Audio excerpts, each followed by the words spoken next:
may mga huwisyo naman kami. Huwag niya kami pangunahan. Kasi yun ang talagang complete nonsense. Yung Nonsense. sasabihin mong apat yung sigurado magko-convict. Yan. Oh. Hindi lang sa po sa ungas siya, ungas. Ungas! Kalma lang, huwag masyado mainit. Napipikon ka naman eh. Oo, kalmahan mo lang, Brad. Nako, yan na nga ho ba sinasabi natin? Napikon itong si Ping Lacson sa mga banat nitong si Atty. Salvador Panelo. Ang problema ho kasi dito mga kababayan, akala ho siguro nitong si Ping Lacson Boytago, hindi alam ng sambayan ng Pilipino kung sino-sino yung mga senador na talagang gumugusto na ma-impeach itong si Vice President Sara Duterte. Doon ho kasi sa interview nitong si Atty. Salvador Panelo dyan sa Storycon, pinangalanan ho niya yung mga senador na boboto para ma-impeach itong si VP Sara at isa na ho dyan si Ping Lacson. At sumagot ho itong si Pinky. Hindi lang daw ho ungas. Pusakal pa, pambihira. Palakpakan ho natin.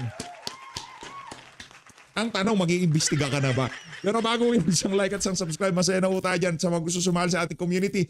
Yung join button, nandyan lang ho sa baba. Ano ho ba ang pinag-ugatan ng away na to ni Ping Lacson at nitong si Salvador Panelo? Panelo versus Lacson. Sinagot ni Sen Ping Lacson ang banat ni dating presidential spokesperson Salvador Panelo tungkol sa mga senador na tiyak umanong boboto para makonvict si Vice President Sara Duterte sa posibleng impeachment trial.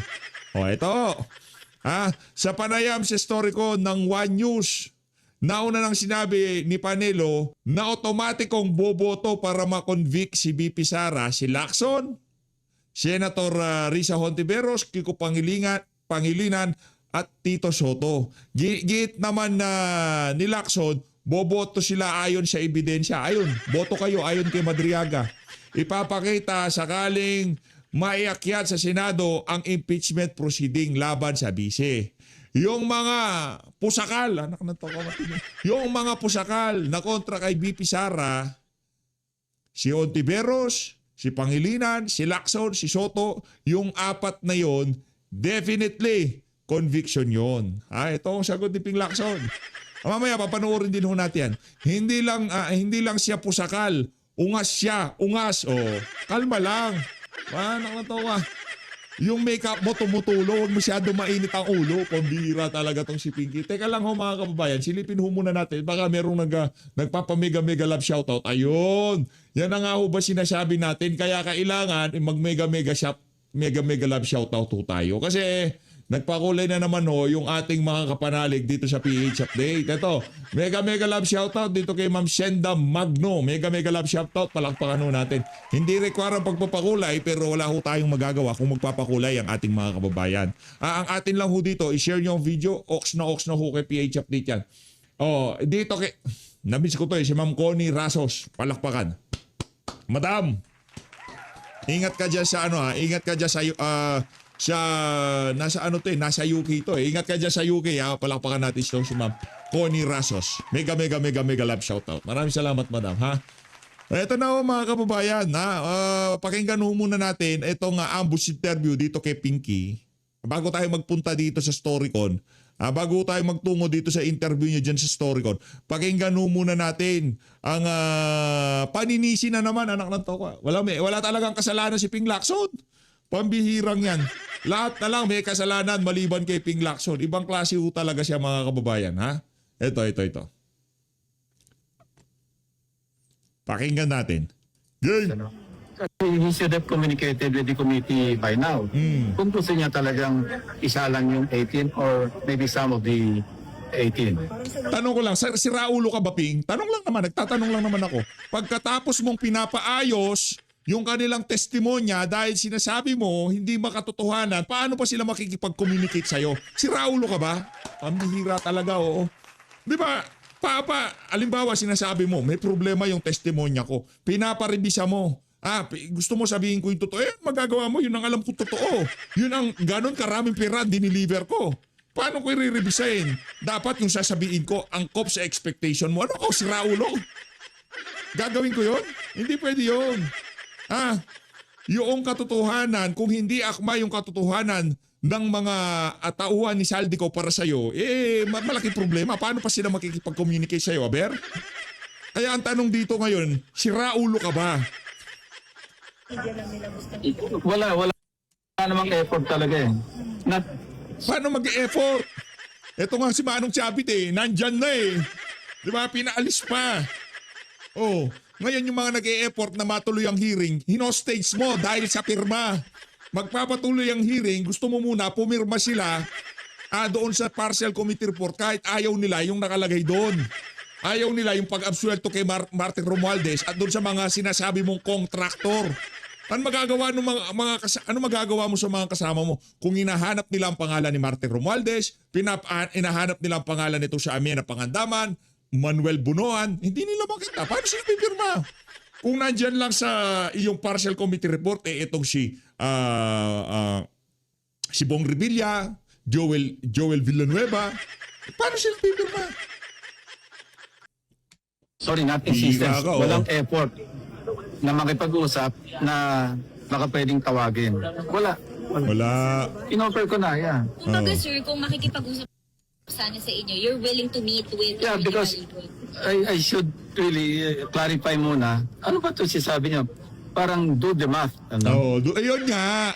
Paano pa sila magkikipag-usap sa'yo kung doon sa sinasabi pa lang nila na tauhan kami ni Zaldico, ganito ibinitbit namin, dinala namin, gusto mong mabago, anong dudamat?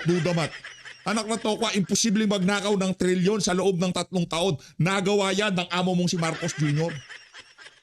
Di ba? Nagawa yan sa administrasyon niya. Imposible yun. Trilyon, paano mo nanakawin? Nagawa ho sa administrasyon ng amo mong si Marcos Jr. Kaya wag mo kami sasabihin dudamat. Siraulo ka ba? At tingnan natin kung physically possible, no? Logistically possible, edi pag-usapan natin at iisa lang natin. Ayoko lang iniwasan ko yung mag-hearing ka, mauwi lang sa contempt. Hindi contempt mo. Walang problema yun. Anak ng toka. Kung nagsisinungaling sila, makikita yan na sambayan ng Pilipino. Tignan mo si Madriaga. Hindi nga na-contempt yun Pero nagsisinungaling siya. Nakita na sambayan ng Pilipino. Isalang mo yung mga magigiting na Marines diyan sa Blue Ribbon Committee. Hayaan ho nating husgahan ng sambayan ng Pilipino kung sa tingin ba nila totoo o hindi yung sinasabi nila. Kasi nakabata yan sa mga na-experience nila sa mga munisipalidad nila. Diba? Makikita yan. Anak na toka, ba't laging lubog sa amin? Nadadaanan ko yung pinapatay yung flood control ni Congressman. Nandun pa mukha niya noong una. Ngayon tinanggal. Di pa rin tapos hanggang ngayon. Merong problema. Doon sa mga ganong klaseng bagay, ayaan natin. Hindi para sa'yo ang magsabi na mathematically impossible, logistically impossible. Siraulo ka ba? Diba? Wala naman kaming lugar dito. 18 yung ikukulong mo. Hindi ko Tawa naman yung diya. naiwasan kung mayroong mag-motion, to cite them in contempt of the court. Wala namang problema, i-contempt nyo. Pero hindi nyo mababago ang katotohanan. Kung sakaling i-contempt nyo, hindi yan palatable sa panlasa ng sambayanan. Ibig sabihin, panibagong panggigipit na naman. Wala silang kinita dyan. Sweldo lang kay Zaldico ang kanilang natanggap dyan. Pero sila, pinapatotohanan nila, sinusugal nila ang buhay nila na kung saan sinasabi nila na talagang trilyon, bilyon, daang bilyon ang diniliver nila sa Forbes Park, sa Ilocos Norte. Diba? Committee. So may mag-motion dyan, tapos magbubutuhan kami. Kung pakulong. So walang betting kay Governor Chavit? Well, he's a former governor. Kaya I leave it up to him to justify his presence. Mag-testify siya. Anyway, makita ninyo naman yung credibility or incredibility, whichever the case, ng kanyang sasabihin. Okay. Baka matumba kayo. Nako ang importante dito, nakapagbida-bida na naman ang ating malditang senadora na si Ping Lacson. Mag-imbestiga ka. Kung ayaw mo yung 18 Marines, nadyan naman yan si Zaldico. Imbitahan natin. Pwede naman pala yun Di ba? Pwede naman siya mag-testify. Yun, appropriation chairperson. Sa ayaw sa gusto mo, Ping. Ito lang, unsolicited advice ka nga. Sa ayaw sa gusto mo, Ping. kung hindi man ikaw ang mag-iimbestiga, hindi man ikaw ang tatrabaho, meron at merong tatrabaho sa issue na yan. Okay? Hindi man sa panahon mo bilang Blue Ribbon Chairperson, hindi man sa panahon ni Senator Rodante Marcoleta. Hindi natin alam kung anong magiging political political future nitong si Sendante. Mananatili ba siya senador, magiging vice president ba siya? Hindi natin alam. Walang kasiguraduhan sa mundo na to. Sigurado lang, magpe-presidente si BP Sara. Palakpakan. Diba? Yun ang sigurado dito. Kung di man dumating sa punto sa panahon mo na pag-uusapan niya ang issue ng flood control na yan. Sayon sa gusto mo, dadating tayo doon sa punto na hindi mo na masasalba ang tumbong ng mga amo mo sa Malacanang at House of Representatives. Rekta ho tayo sa interview niya dyan sa Storycon. Game! Yeah, Regina, good afternoon. And Ed, Ami, and it's good to know that the late Ronald Llamas has Naku, huwag niyo pong sabihin, the late Ronald. Parang, Senator, parang nakakatakot pakinggan niya. Pagsiping lang. Kailan? Palakpakan, the late Ronald Llamas. sa nagsabi na. Ibang dating eh. Parang dating ko Sabi na kasi kanina ni Mike Madalas wala yan, ka late, eh. Wala madalas. si Sec Ronald eh. Oo nga, kahapon kasi, Senator, nasa Cebu kami. Nag-lecture kami about the West Philippine Sea sa mga eskwelahan doon. Alright. Sige, magpaliwanag ka pa. But okay, Senator Lacson, first things first, Zaldico na huli na raw sa Czech Republic and you are planning to invite him to the Blue Ribbon Committee hearings right away. Ano pong plano doon? And have you coordinated with the DILG and yeah? Yeah, not yet, no? At sabi ko, at first opportunity. Kasi may proseso eh. Alam mo, wala tayong existing na extradition treaty with the Czech Republic. So ang options left, at least two ang alam ko na pwedeng daanan through diplomatic channels and second, through Interpol. Kasi may red notice list naman nasa red notice list naman si Sandico. So ang ang more practical yung through diplomatic channels kasi yung deportation proceedings is unilateral to the country where an alien has been caught, ano. So wala tayong influence except yung through diplomatic means. Kayo, Senator, medyo familiar naman kayo sa mga investigasyon, sa mga intelligence, Teka lang, counterintelligence. Sorry, Ronald. Tapusin lang natin yung question about how he will be brought back. Because, Senator, we were talking earlier na pwede naman deportation. Yes, correct, walang extradition treaty with the Czech Republic. But given that he's not holding any official documents, that should be a cut-and-dried case of deportation, no? Yun nga yung tatanong ko. Ay, sorry. Dahil Akala ganun ko yung, you're moving on to... ganun yung background kasi ni Senator Ping Lacson. Kaso kung ito ay by design, ibig sabihin, naplano na yan ng gobyerno. Kung ibig sabihin, kung ito ay by design. Yeah. Kung by accident, then medyo baka matagalan. Diba? That's what they were saying, baka Oo. up to 3 weeks. Ano bang pakiramdam nyo rito, Senator? Ito ba ay talagang planado, itong kanyang pagkakahuli? Or nagkaroon lang ng aksidente at saka pagkakataon kaya siya ay nahuli? Paano yan ay makakaapekto kung gaano Ako feeling ko, kung sakaling nahuli man, hindi magpapahuli si Saldico. Alam na niya, hindi siya dokumentado, kulang yung mga papers niya, dadaan siya. Alam na niya na meron na siyang di umanong red notice, di ba? Alam na niya na talagang pinaghahanap siya ng administrasyon. Tapos bigla siyang magpapahuli. Malabo yan. Kung sakaling mang nahuli yan at maipauwi yan, ibig sabihin, yung script nila na merong ilalaglag si Saldico, planchado na. Yun lang ho yun, mga kababayan. kabilis siya dadalhin dito pabalik? I don't think it was by design, ano. Kasi nag-cross siya ng border. Alam mo, kasi, Sec, since nagkaroon ng maraming influx ng immigrants sa European countries, medyo nagigpit sila sa border. Before, napasok ka, cross ng border, wala naman checkpoint eh. Pero dahil nagkaroon sila ng problema sa napakaraming mga immigrants, no, na nanggagaling sa mga war-torn o may mga crisis na bansa, medyo randomly, nag-check sila sa checkpoints. Nag-check sila sa mga borders, ano. In this case, kung nanggaling sa part ng Portugal, nag-by land, you can just imagine the travel, ano. At saka dyan sa border ng Prague, doon sa Czech, talagang lagi may checkpoint dyan. As a matter of fact, magpapark ka muna sa isang parking lot, pagkatapos magkiklear ka doon sa para silang merong, hindi naman toll booth yun, pero merong dadaanan doon. And dahil undocumented alien siya, kaya siya na-check. So dahil ka cancelled yung kanyang Filipino passport. So yung ating mga haka-haka noon na sinasabing meron siyang Portuguese passport o meron siyang yung golden visa or whatever, mukhang hindi gano'n ka-accurate. Kasi kung meron siya, hindi siya masisita dahil kung halimbawa he's using his Chinese name or any assumed name, nanggaling siya sa ibang Schengen country, nag-cross siya, may papakita siyang dokumento. Correct. So kaya sa na-check at saka na-arresto kasi nga undocumented alien. Now, ang problema dyan, kung lalabanan niyo yung deportation proceedings, kasi I don't think na magkakaiba yung immigration laws ng iba't ibang country, no? Halos pare-pareho yan na mayroong due process. Pag nilabanan niya yan, medyo matagal yan.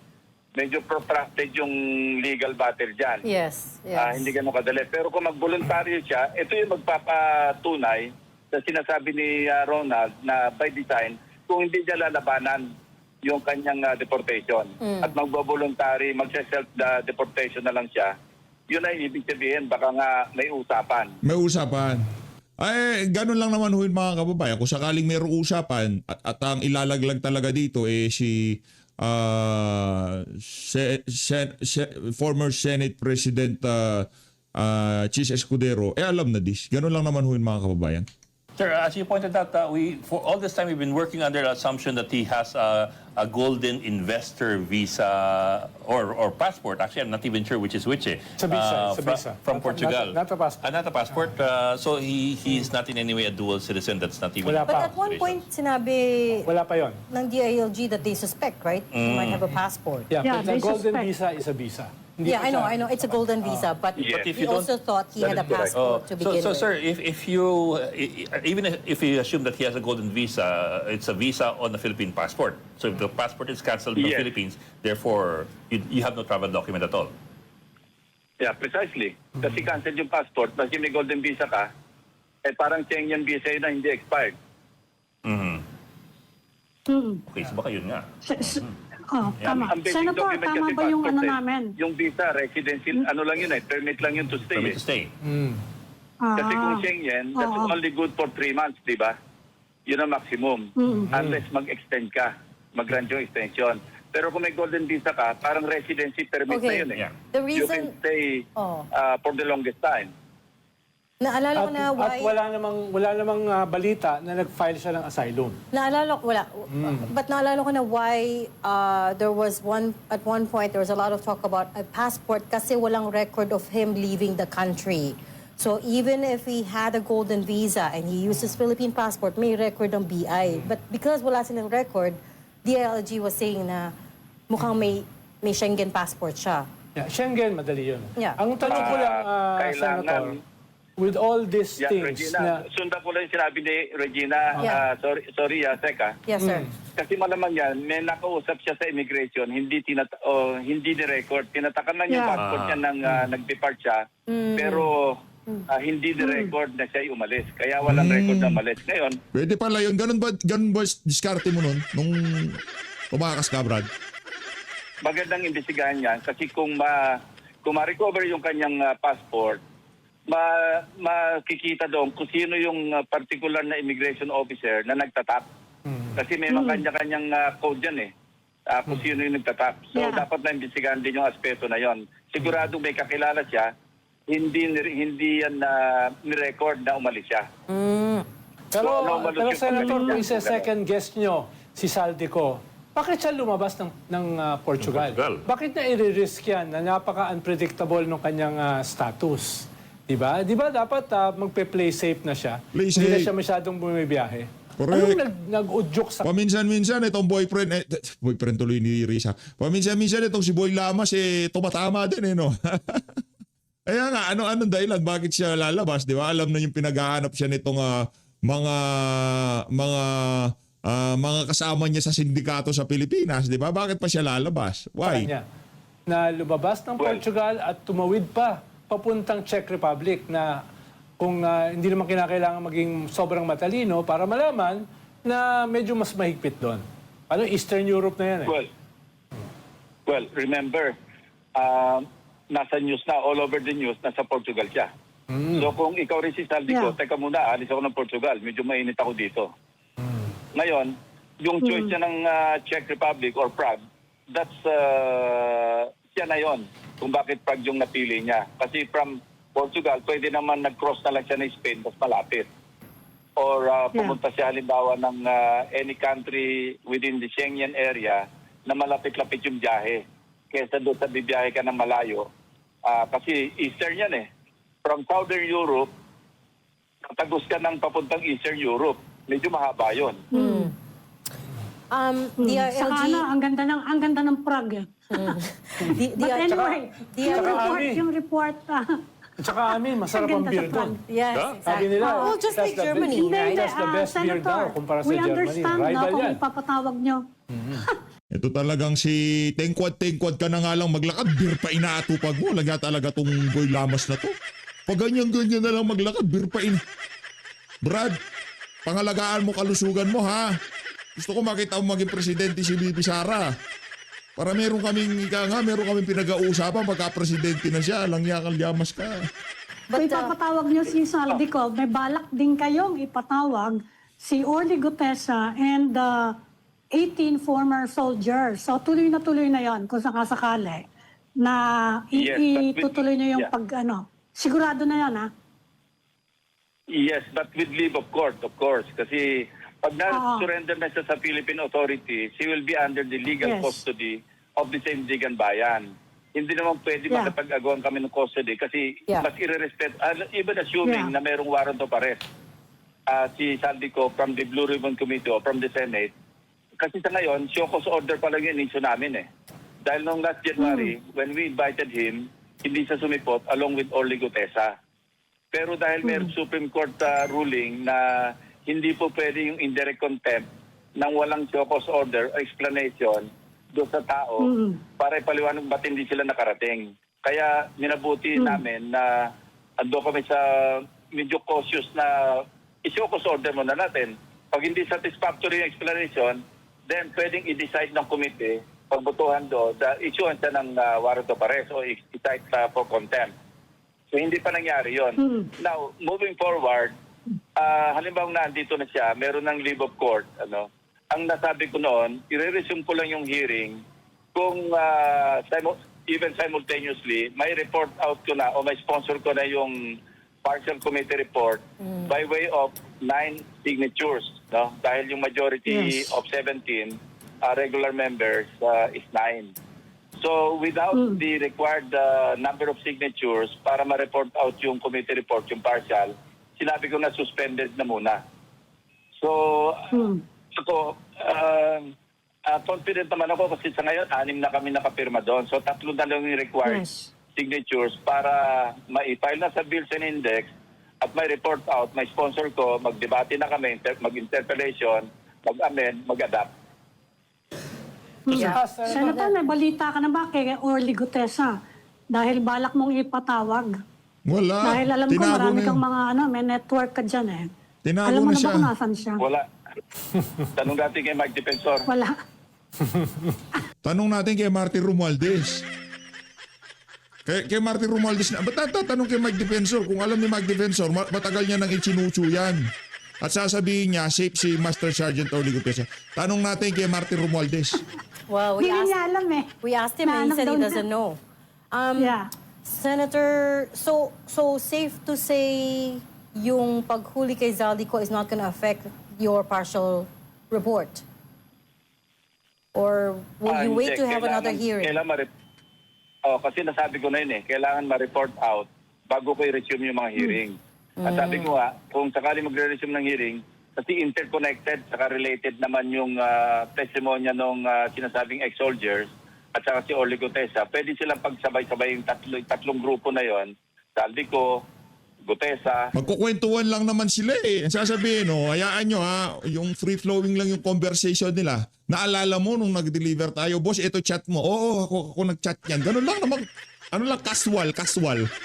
at saka ng ex-soldier sa isang pagdinig para magkakomprontahan na, magkaalaman kung sino talaga nagsasabi ng totoo. Kasi remember, si Saldico, humarap siya pero Facebook eh.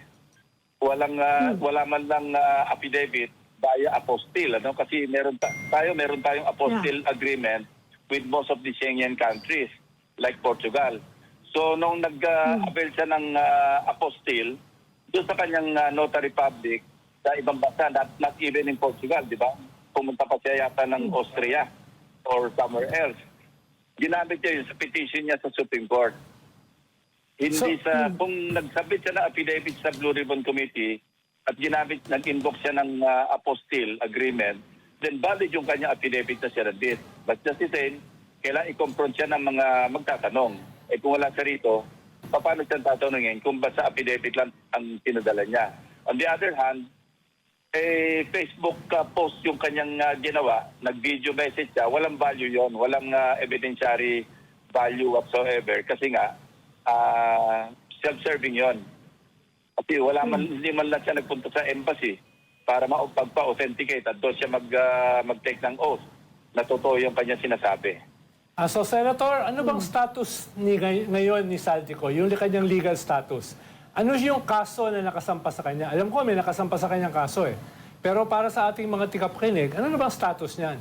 May preliminary investigation na ba yung kanyang kaso? So nasaan na yung kanyang legal status at this point? Nasa sandigan na yung kanyang kaso doon sa Nauhan, yung isang ghost project doon, substandard project sa Nauhan. Mindoro, Kaya nga kasama niyang respondent doon, si Pacanya. Yes. And Yung regional director doon sa Yan, pakulong nyo. POB. Ngayon, ang hindi pa natutuklasan ng Ombudsman, and I hope makarating sa kanila ito, kasi sa committee hearing namin, sa Blue Ribbon Committee hearings, and even in my, doon sa dalawa kong privilege speeches, mas malaki yung kanyang pananagutan sa Bulacan.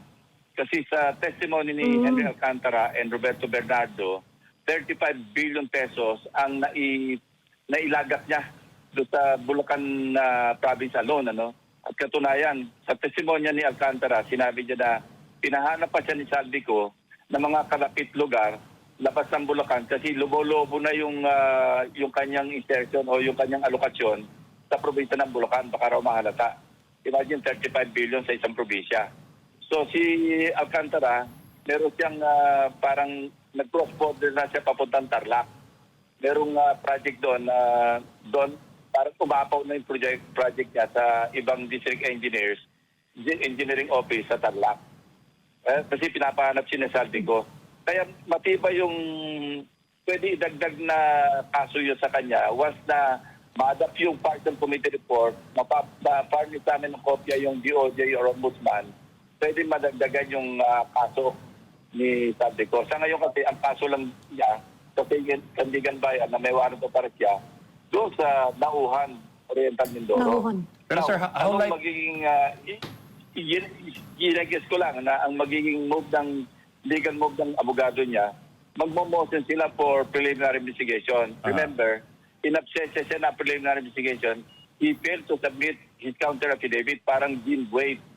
So palagay ko, pag nag-motion siya sa Sandigan Bayan, na mag-undergo siya ng preliminary investigation, baka pagbigyan siya, babalik sa Ombudsman yung kanyang kaso, at justice then, yung warrant of arrest niya, stand. So habang nagpe-preliminary investigation siya, nakakulong siya. Pero sir, how likely is it that you will get the 3 signatures that you require for the partial report to finally be adopted? Kasi everything seems to hinge on that. I mean, to move forward, you'd want it to be adopted by the Blue Ribbon, and only then will you be looking at the involvement of Guteza, the 18 former soldiers, and Zaldico. So yung tatlo po, sino kaya yung can you give us an idea, sino yung tatlong inyong napupusuan na mag-adapt nitong committee report? Parang high school. Yeah, it's good you ask that, Ed, ano? Kasi kaya ako din-decide na isuspend. Para na sa ganon, ma-realize na responsibility nila na mag-send sila ng committee report. Whether mag-manifest sila doon na they will interpolate, they will amend, they will file their separate opinion, or they will dissent. At least, i-fulfill nila yung kanilang duty na magpirma sa partial committee report. After all, nag-participate sila sa committee hearings. Bakit ayaw nila magpirma? Isa lang ang pwedeng conclusion. Para hindi lumabas yung committee report. Hindi, isa lang ang conclusion. Ha? Isa lang ang conclusion. Merong pinagtatakman doon sa partial committee report. Ayaw lumabas. Lumabas na nga lahat. Pati nga yung mga katawan ni Saldico, lumabas na. Ano lang palalabas dyan? Formality na lang. Yan dyan sa Blue Ribbon Committee. Alam na nasambay ng Pilipino kung sino mastermind. Hindi lang natin mapakulo kasi mga nasa kapangyarihan pa yung mga walang yung magnanakaw.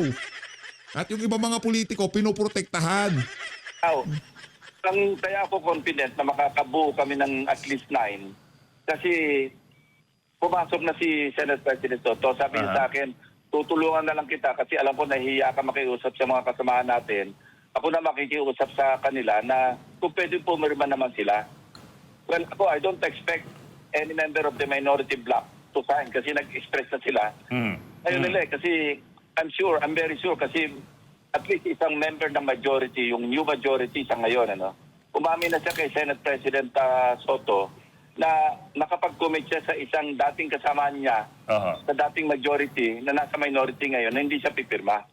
So I can just, speculate na yung ibang mga kasama namin baka kinausap din ng ibang nasa minority ngayon kung pwedeng wag pumirma kaya hindi kami makabuo. So kaya ako naisipan na naka-hinge doon yung resumption ng mga hearing doon sa makabuo ng signatures para naman ma-realize nila meron silang duty, meron silang responsibility na mag-sign ng committee report. Ngayon, maganda yung pangyayari, development na nahuli si Saldico para na sa ganon, nasa sa kanila na isondem, parang nasa balikat na nila na gusto nyo ba ituloy ang ating pagdinig at ma-imbestiga si Saldico o hindi. Medyo bigat na yun nakaatang sa kanilang balikat para magpirma sila. So yung tatlong ito na napupusuan ninyo, sila'y hindi miyembro ng minority ngayon. Sila'y Majority. Hindi sila member ng minority. Kasi yung minority parang sarado na yung tindahan doon eh. Hindi na kayo umasa sa minority na babaliktad eh. So they're members. Nagsalita na sila di ba? Yeah. Naggawa nga sila ng ng minority report na illegal eh. Yeah. Illegal. Walang hindi illegal yun. Hindi illegal yun. Ikaw naman, Ting. Pwede naman eh. Tagal-tagal mo kasi inunahan ka na eh. Ang problema dito, ang dami mong arte. Di ba? Ang dami mong kaartehan sa balat. Kaya ka naunahan. Pero walang problema dun sa hindi illegal. Di kung illegal, nakakulong na sila. Pambihira, oo. Hindi, sir. The three people that you're talking about are members of the majority. Majority. Yes. The majority. And the person na that they promised their vote to, na dating majority, na ngayon minority, ay wala sa Senado. No. Nasa Senado pa rin. Okay. Kaya lang, at Minority, least one of the members of the majority bloc. The current majority. At ang response niya kay Senate President, pasensya na SP kasi nakapag-commit ako sa isang dati kong kasama, na member pa rin na Senate. Pero minority daw siya ngayon. na wag pumirma. Pero minority So nga. unless magbago yung isip niya at pagbigyan niya si Senate President, madadagdagan pa na isa yung 6 ngayon. And hopefully, meron pang 2 sa majority na pipirma pa para ma-report out na. Kasi sa ngayon ako, Senator Risa, Senator Kiko, Senator Bam, SP, at saka Senator Erwin Tulfo. Yeah. 6 kami nakapirma. So, 3 pa yung kailangan. But So, when we Senator- spoke to you a month ago, sabi niyo that back then, this was in March, you needed 5 signatures. So there's been progress kasi ngayon 3 na lang po. Si Tito Soto at si Erwin. Yung dumagdag. Kasi alam mo, Talagang February 11 pa kakapul ito na route eh. Si February 11 pa ito na route. It's more than 2 months Parang- na nakatenga Oo. yung partial committee report. Wala nga kasing kwenta yung partial committee report mo. Yun ang problema natin dito, Ping. Hindi maintindihan, walang kwenta yung partial committee report mo. Ayusin mo. 'Di ba yung mga mastermind wala doon sa partial committee report. Pero kung nandoon wala tayong problema ngayon. Ganun lang naman. Na nandiyan sa kanila eh. Meron kami PDF na pinadala. Yeah. At ang sinabi namin sa mga staff nila, kung ready kayo pumirma, ipapadala namin sa inyo yung hard copy para mag-affix kayo ng signature. Yeah. So there's been progress, sir. Pero safe to say, ang hirap to convince your colleagues to sign the report? Kasi Pero Senator, very confident yung pagkakasabi nyo na maabot nyo yung 9 na majority. Pwede nyo bang ibulong kay Reg kung sino pa yung possible na tatlo? Kahit kay Reg lang. parang we can guess naman. Ito. Kung sino Gusto pa yung basahin ko members, yung di ba? Na hindi pa nag... Yung tatlo na posible Pero pumirma. Senator, ano ba Sinabi talaga yung kong confident. main beef nila? Ano ba sabi, bakit ayaw nilang pumirma? Kasi nung una, parang technical lang yung nire-raise nilang issue eh. Kasi pinadala niyo daw eh. Hindi yung yung actual na pipirmahan. Ngayon, ano naman yung Hindi, rason? hindi. Dahil nakatenga Ano lang, ang dahilan 2 lang buwan. yun. Dahilan Ano lang yung yun. Dahilan lang yun. Dahilan lang yun. beef? Dahilan lang yun. Dahilan lang yun. Ami, Oh, ano dahilan ngayon lang yung, nila yun ano na ngayon reklamo ang nila? talagang reason nila, yung language. Pinalitan ko na yun. Oh, Sinopen ko na Yes, without, I you know, remember. without sacrificing the intent. Oo, No? I remember. Kasi ang nakalagay sa Oo una nga. naming draft na pinadala, kaya nag-withdraw na ng signature, recommending filing of charges, which also means Yeah. the same thing. Kasi hindi naman kami, bilang Blue Ribbon Committee, hindi naman kami pwede mag-file ng information sa court. Pag sinabing we are recommending filing of charges, it's the same way of saying na we are recommending preliminary investigation. Oh. So pinalitan ko na yung language, halit na recommending filing of charges, recommending preliminary investigation. So pareho rin ang meaning Pero doon. ayaw Kaya pa rin lang, nila eh. Anong problema nila ngayon? ayun na nga. Dahil binago na yung Hindi, lingwahe. ang sinasabi ko nga, kung ibebase ko doon sa reason na binigay nung isa na nakausap ni Senate President, nakapag-commit siya sa isang member na Senate na dating kasama niya sa majority, sa old majority, na hindi siya pipirma. So, So, mukhang yung iba, tingin ko lang, ganun din. Nakapag-commit sila sa iba namang members ng minority ngayon na hindi pipirma. Sir, for the benefit of the Paikot-ikot, viewers who are wondering kasi, of course, kami, they don't we can really follow. know. Pero ipapangalanan na po ni Ed. Ito yung mga members ng Blue Ribbon na majority. Okay. Teka. Of course, si Chairman Ping Lacson, Vice Chairman Erwin Tulfo, Yan. Deputy Majority Leaders JB Ejercito, Rizon Tiberos, tapos ang other members of the majority, si Bam Aquino, Pia Cayetano, Win Gatchalian, Lito Lapid, Loren Legarda, Kiko Pangilinan, Rafi Tulfo, and Mark Villar. The other 6 are members of the minority na. Senator, kamusta yung inyong second vote? Teka lang. You don't have to answer. Ikaw, magpapacheck pa kayo Teka ng mga lang. pangalan eh. So coming back to the names, I'm sorry to point this out, Senator, pero na-mention niyo na din naman sila in our last interview, and those are Senators Mig Zubiri, Win Gatchalian, and JV Ejercito. So I guess the Sila question yung is... nag-withdraw. Sila yung Oo. nag-withdraw ng signatures. Oo, sila yung tatlong nag-withdraw. And the question is, are they the same 3 people that you're chasing right now? Let's not go there. Oh. Pero Sen, meron kayong kanya. May nakita akong second Ayaw ko vote kasi nyo. mag-preempt kasi nasabi ko na ito, hindi ako nakikiusap sa kanila. Ayaw ko makiusap kasi nga, sinabi ko na I respect whatever reason they have Yeah. na hindi sila mag-sign. Kasi iniiwanan ko na lang yung sense of duty or sense of responsibility nila kung magsasign sila o hindi. Ako nga, kung lalapit sila sa akin sa floor habang nagsasession, Sen, baka pwedeng pakipirma itong aking committee report. Even without reading, nagpipirma ako kasi babasahin ko naman yon bago mag-period po interpellation. Saka, pagka hindi ka naman mag-indicate na mag-amend, mag-interpellate, kung ano man, pwede ka naman mag-interpellate eh. Pwede ka naman mag-amend eh. Maski nga hindi ka member, pwede ka mag-interpellate, pwede ka mag-amend. Yeah. So, Senator, ano yung sinasabi nyo? Hinihingi nyo yung kanilang sense of responsibility at saka ano pa yon? Isang sense? Sense of duty. Duty. Ayun. Oh, may comment na naman. Ano? Wala. Finish your sentence. In-emphasize ko lang. Finish your sentence. Sense of duty at saka sense of responsibility. Yo. Yeah. Hindi kasi ganito, Sek, no? Member sila, nakikinig naman sila o nagpa-participate sila sa hearing. So hindi ko mawari kung bakit hindi magpipirma. So Kasi nga, puro kabalbalan yung laman ng partial committee report. Kasi kung tama naman yung nakalagay dyan, bakit hindi sila pipirma? Ang problema nga, merong mali. Bakit yung mga mastermind, yung mga talagang may sala, baka wala yung mga pangalan na hinahanap nila na alam naman ng sambayan ng Pilipino na sila talaga ang mastermind. Ang problema kasi pagka pumirma ho sila mga kababayan, parang sinasabi Kasi hindi naman lahat ng mga kababayan natin naiintindihan eh. Kumbaga parang sinasabi, okay lang, sige, sang-ayon kayo sa mga kabalbalan ng mga aso na yan ni Martin Romualdez at ni Marcos Jr. dyan sa Blue Ribbon Committee. Ganon ang dating. Kaya mas maigi na ika nga ayusin kung ano man yung partial committee report na yan at ipagpatuloy na lang yung hearing. Wala na mo ng report yung hearing. Pagpatuloy natin yan. There must be a compelling reason kung bakit ayaw nila magpirma. And iwanan ko na sa kanila yung kung ano yon. Parang alam ni Reg kung ano yung compelling reason ba't ayaw nila pumirma. Dumaan ang anghel, oh. No, alam nila. Ang dahilan, ano ba talaga dahilan? Dahil ayaw nilang ma-associate dun sa kabalbalan ng partial committee report. Yeah. Hindi, pareho iniisip natin. Huwag na lang natin sabihin. Kasi alam mo, pero kaming rule sa Senate na huwag kang Of course. mag-impute Oh, ng motive sa kasamahan mo. Tama naman. Hindi, kaya nga Sadyang pili lang to si Ral Llamas, eh. kaya nga kami na lang ang mag-i-impute. Oo nga. Ikaw mag-impute. Oh, yan. Oo I'm nga. not gonna Senator, meron ba kayo kung sakasakaling mapatawag si Saldico? Meron ba kayong priority na gustong-gustong itanong sa kanya? Oo.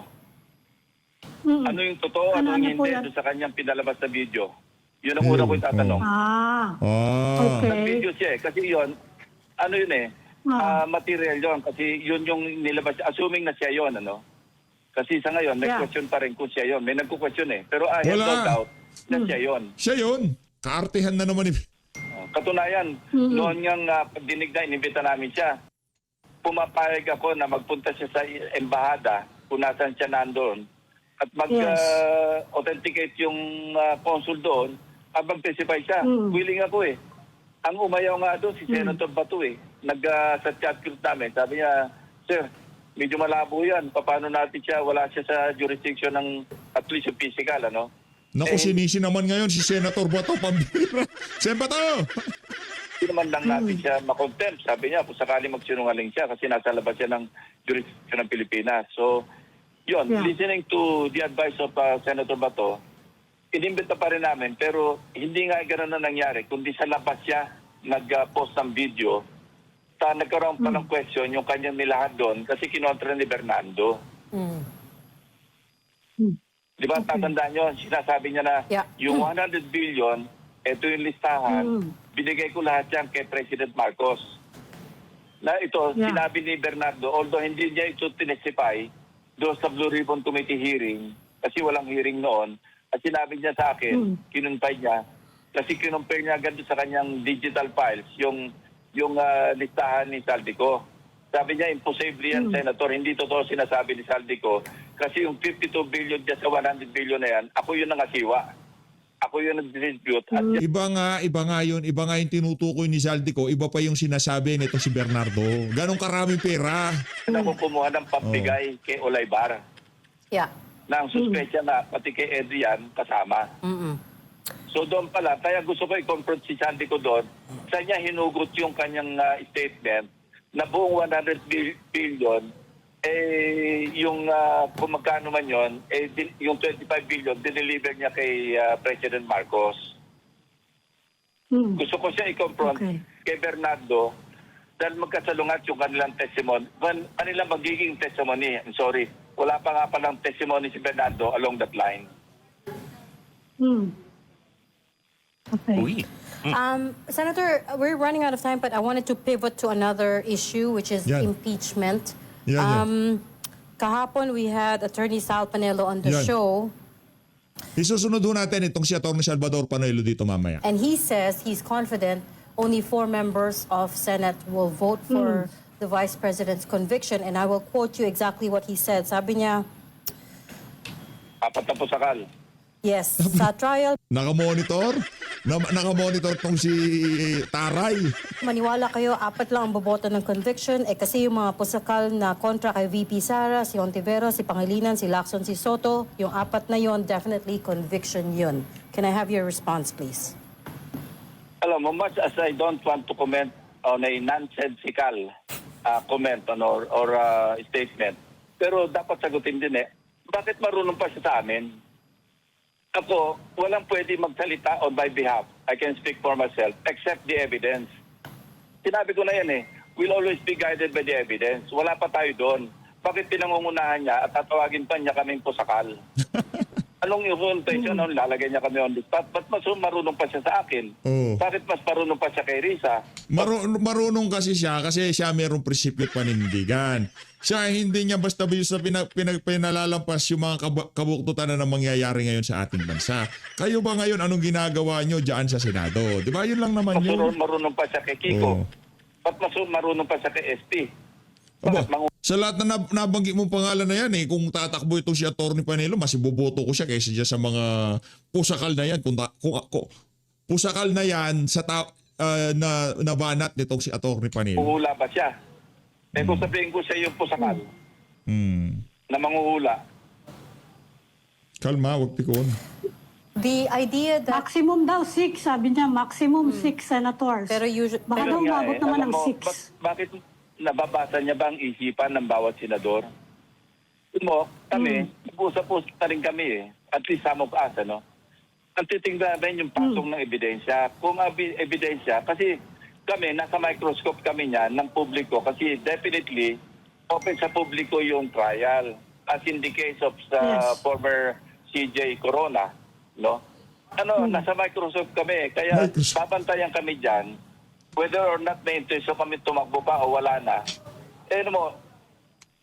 Nagmamasdan kami, obserbahan kami. At kung malabo naman ang ebidensya at pagkukundik pa rin kami, ano mahihita namin doon? Yun ang iwanan naming legacy, dalawa ni Senate President Soto. Ano ba legacy? Ibig sabihin, gagawa kayong ni legacy dito sa huling termino nyo na to na sinasabi nyo na hindi na kayo tatakbo. Mga nantoka. Tagal nyo sa... Ang tagal nyo sa Senado. Nag-iisip kayo na legacy ngayong mga panahon na to. Bihira. Toto, na kami walang kakwenta-kwentang ebidensya, nag-convict kami. On the other hand, ang tiba na ebidensya, tapos pag-a-appoint kami. Saan naman kami lalagay niyan? Yan ba ipapamana namin sa mga anak namin, sa mga apo namin?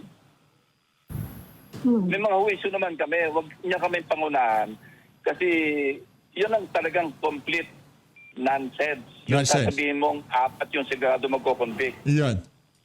Hindi lang sa pusakan. Ungas siya, ungas. Ungas! Kalma lang, huwag masyado mainit. Napipikon ka naman kalmahan mo lang, Brad. Pero para lang sa ating tigapakinig, ang ibig sabihin kayo ng pusakal, Thank you. galing yan sa sa salitang pusa Pusang sa kalye. kalye. Pusakal, ito nang galing yan. Hindi ko na tinanong. Usually, ang ibig sabihin yan, adik. Adik. Diba? Yun ang ibig sabihin yan. Pero marami No, akong pusakal pwedeng na isipin magnanakaw. kay Senator Ping Lacson. Pero Pusakal hindi ko na siya sinungaling. maisip na adik. No? Yun ang banat ni Atty. Panelo. Politika yan. Bato, si Marcos Jr. na tinatawag na adik. Dating Pangulong Rodrigo Duterte nga kung ano tinatawag sa kanya. Wala yan. Mga sali-salita lang yan. Ngayon, kung mapipikon ka, huling termino muna talaga. So, Luis, maraming salamat po sa pag-support sa page update. Mag-ingat po kayo lahat. Mahal natin ng Pilipinas.